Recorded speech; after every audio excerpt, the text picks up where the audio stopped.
పెళ్లైన మొదటి రోజే నవవధువు అనుమానాస్పద మృతి సంచలనం రేపుతోంది. సత్యసాయి జిల్లా సోమందేవ్పల్లిలో ఈ తీవ్ర విషాద ఘటన చోటు చేసుకుంది. మణికంఠ నగర్లో నవవధువు హర్షిత అనుమానాస్పద స్థితిలో మృతి చెందింది.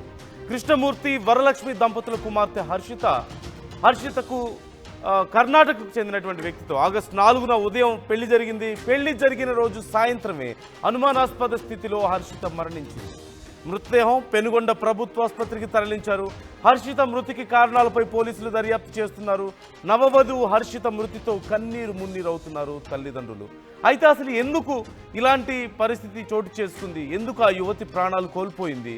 ఏదైనా బలమైన కారణం ఉందా? తను ఇంట్లో చెప్పుకోలేని కారణాలతో ఏమైనా ఇలాంటి దారుణానికి పాల్పడిందా, లేకపోతే ఇంకెవరైనా ఇలాంటి దారుణానికి పాల్పడ్డారా తన విషయంలో అంటూ కొన్ని అనుమానాలు వ్యక్తం చేస్తున్నారు. అయితే పెళ్ళైన మొదటి రోజే రాత్రి కల్లా ఆ యువతి ప్రాణాలు కోల్పోవడం సంచలనంగా మారింది. కారణం ఏంటి అనే దానికి సంబంధించి పోలీసులు ఆరా తీస్తున్నారు. ఈ అంశానికి సంబంధించి ఫుల్ డీటెయిల్స్ తెలుసుకుందాం. మా ప్రతినిధి చల్లనాయుడు ఉన్నారు మనతో. చల్లనాయుడు, డీటెయిల్స్ ఎలా ఉన్నాయి ఈ కేసుకు సంబంధించి? అంటే మొదటి రోజు రాత్రి కల్లా ప్రాణాలు కోల్పోయినట్లుగా తెలుస్తుంది. అసలు ఏ స్థితిలో ఆ యువతి ప్రాణాలు కోల్పోయింది? డీటెయిల్స్ ఎలా ఉన్నాయి? నందు, ఈ సత్యసాయి జిల్లా సోమందేపల్లి మణికంఠ కాలనీకి చెందినటువంటి ఎవరైతే ఉన్నారో ఈ పెళ్లి సంఘటన, పెళ్లి జరిగిన ఉదయం పెళ్లి జరిగింది, రాత్రికి పెళ్లి కూతురు విగత జీవిగా మారడం అనేది చాలా విషాదాన్ని నింపుతోంది. మొత్తం మీద ఈ రెండు కుటుంబాల్లోనే కాకుండా పెళ్లికి వచ్చిన బంధువులు కావచ్చు, అంటే గ్రామంలో కావచ్చు, చాలా విషాద ఛాయలు అలుముకున్నాయి. ఈ ఏదైతే ఉందో ఈ పెళ్లి కూడా పెద్దలు కుదిర్చిన పెళ్లి, ఎటువంటి ఇబ్బంది లేకుండా అందరూ రెండు ఇరు కుటుంబాలు కూడా మాట్లాడుకున్న తర్వాతనే పెళ్లి ముహూర్తం నిర్ణయించుకొని పెళ్లికి వరకు వెళ్ళినటువంటి నేపథ్యం అని చెప్పి ఇప్పటికే బంధువులు చెప్తున్నారు. అయితే మరి ఏం జరిగింది పూర్వాపరాలు అంటే మాత్రం పోలీసులు ఇంకా ఎంక్వైరీ చేయాలి. ఎంక్వైరీ చేస్తే పూర్తి విషయాలు మనకు తెలిసే అవకాశం ఉంటుందని ఒకవైపు చెప్తున్నటువంటి నేపథ్యం. ఇటువంటి పరిస్థితుల్లోనే పెళ్లి కూతురు ఏకంగా ఉరి వేసుకొని చనిపోవడం, ఆ పెళ్లికి ముందు ఏదైనా తనకి ఇష్టం లేదు, లేకపోతే ఇతరత్ర ఏదైనా కారణాలున్నా ముందుగానే చెప్తుంటే ఈరోజు ఇంతటి, ఎందుకంటే ఆ తల్లిదండ్రులకు కూడా ఒకటే కూతురు, ఈ పెళ్లి కూతురు కూడా. ఇటువంటి పరిస్థితుల్లో మరి ఎందుకు ఈ సంఘటన చోటు చేసుకోవడానికి ప్రధాన కారణం ఏంటి అనేది పోలీసులు ఇన్వెస్టిగేషన్ లో తెలుస్తుంది అన్నట్టుగా చెప్తున్నారు. అందులో పిఎం కూడా పంపించే పరిస్థితి. అందులో ముఖ్యంగా ఫోన్ ఏదైతే ఉందో ఫోన్ కాల్స్ కూడా ఎంక్వైరీలో ప్రధాన భూమిక పోషించే అవకాశం ఉంది. నందు, అంటే తల్లిదండ్రులు కానీ లేదంటే బంధువులు కానీ ఏమైనా చెప్తున్నారా? సమస్య ఏమై ఉండొచ్చు అనే దానికి సంబంధించి వాళ్ళకి ఏమైనా అభిప్రాయాలు ఉన్నాయా? ఇంతవరకు అయితే, ఎందుకంటే బంధువులు కానీ ఎవరు కానీ మీడియా వాటితో మాట్లాడేందుకు ప్రయత్నం చేస్తున్నా కూడా ఎవరు స్పందించే పరిస్థితుల్లో వాళ్ళు లేరు. వాళ్ళు ఎందుకంటే ఏదైతే ఆ సంఘటన నుంచి ఇంకా వాళ్ళు తేరుకోలేనటువంటి పరిస్థితి. అమ్మాయి ఎలా చనిపోతుంది అనేది అసలు ఇప్పటికి కూడా ఊహించలేనటువంటి పరిస్థితి.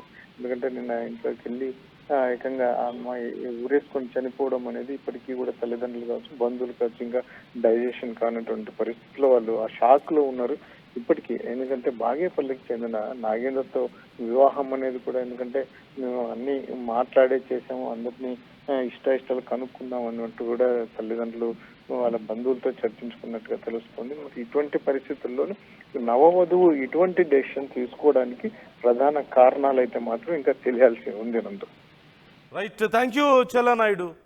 మనం చూస్తున్నాం, విజువల్స్లో చూస్తున్నాం ఆ యువతిని, ఆ జంటని చూస్తున్నాం, అప్పుడే పెళ్ళైన జంట. మరోవైపు కింద ఉన్నటువంటి ఫోటో చూడొచ్చు మనం, ఆ ఇంటికి సంబంధించిన ఫోటో. ఇంకా ఆ శుభకార్యానికి కట్టిన తోరణాలు అలాగే ఉన్నాయి. అక్కడ పూసినటువంటి పసుపు కుంకుమ అలాగే ఉంది. ఏర్పాట్లన్నీ అలాగే ఉన్నాయి. ఇంకా బంధువులు కూడా ఇంకా పూర్తిగా తిరిగి ఇళ్ళకి వెళ్ళలేదు. కానీ ఈలోపే ఆ యువతి అప్పుడే మొదలైనటువంటి పెళ్లి జీవితం అంతలోనే ముగిసిపోయింది. పన్నంటి కాపురం కొనసాగించాల్సినటువంటి జంట ఇప్పుడు పరిస్థితి ఎలా ఉందో మనం చూస్తున్నాం. కారణం ఏంటి? ఏం కారణంతో ఆ యువతి తన ప్రాణాలను తీసుకుంది అనేది తెలియడం లేదు. ఎవరికి ఏమీ చెప్పలేదు. ఆ పెళ్లి ఫోటోల్లో కానీ లేదంటే అక్కడ కుటుంబ సభ్యులు కానీ అందరూ కూడా అంతా బాగానే ఉంది, అంతా సంతోషంగానే ఉంది అనుకుంటున్నటువంటి సమయంలో ఒక్కసారిగా ఆ యువతి విగత జీవిగా కనిపించడంతో అందరూ షాక్ గురైన పరిస్థితి. ఎవరికి ఏమీ అర్థం కాలేదు.